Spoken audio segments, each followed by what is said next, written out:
السلام عليكم. جربتي قبل كده تعملي ناجتس البطاطس المقرمشه اللي تجنن؟ طعمها مش عايزه اقولك احلى من الناجتس نفسه. بجد طعمها في منتهى الجمال واللذاذه، مكوناتها بسيطه جدا جدا جدا، وهتديكي كده حاجه يعني حلوه وجديده كده وقرمشه خطيره. الولاد هيعشقوها والكبار كمان. هنقول بسم الله ونبتدي بالمقادير البسيطه بتاعتنا. معايا بطاطس مسلوقه ومهروسه، ويفضل تسلقيها بقشرها علشان يكون فيها كل النشا بتاعها.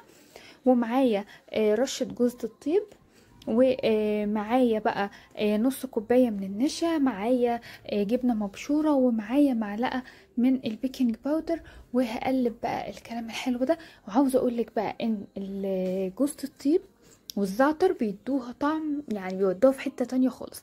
وكمان انت ممكن تضيفي عليها بقدونس مفروم او كزبرة مفرومة براحتك، النكهة اللي بتفضليها. ممكن تستغني لو مش حابة. وبعدين بقى هنبتدي كده. انا عملتها رول كده رفيع، وابتديت بقى ان انا اشكلها كده ايه، زي ما احنا شايفين بقطع بالشوكة. يعني بديها كده طبعة الشوكة واقطع بالسكينة، طبعة الشوكة واقطع بالسكينة. وكمان في جزء تاني عملته بقى بالاشكال، القطعات بقى وردة، نجمة، قلب، الاشكال اللي تحبيها والاطفال طبعا بيحبوها. لحد بقى ما نخلص الكميه. عاوزه اقول لكم ان عملت معايا كميه ما شاء الله، كميه حلوه جدا. شكليها بالشكل اللي انت عاوزاه، هتطلع معاكي كريسبي كده ومقرمشه.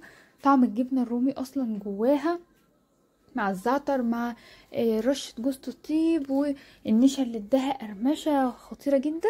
وكمان البيكنج باودر اللي اداها ايه نفشان كده وخلاها يعني مش مكتومه، وطعمها حلو قوي. كده بقى بعد ما خلصنا الكمية ننزل بقى في الزيت. هتتقلي، مش تاخد وقت طبعا في الزيت، هي هتاخد بس لون ذهبي كده لطيف. يعني هي مسلوقة طبعا، وكده كده هي مستوية اصلا معانا.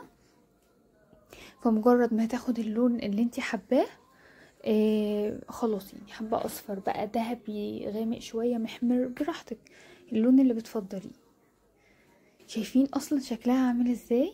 عاوزه اقول لكم بقى انها مقرمشه جدا وخفيفه، ومش شاربه زيت، وحاجه كده في منتهى الجمال واللذاذه. هتحبيها كده، يعني هتعمليها زي سناكس كده جنب الاكل. ممكن تحطي منها في اللانش بوكس للولاد. كده هتبقى حاجه طبق كده فرعي كده على الاكل. بصي حاجه حلوه قوي وجديده ومختلفه. شايفين بقى شكلها وجمالها ده كده بعد ما خلصت بقى. مش عايزه اقول لكم بقى كريسبي قد ايه، وطعمها خطير خطير خطير. شايفين؟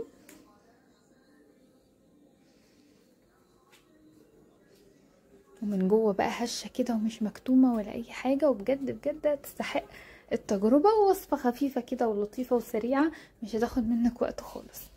لو عجبكم الفيديو ما تنسوناش بالدعم.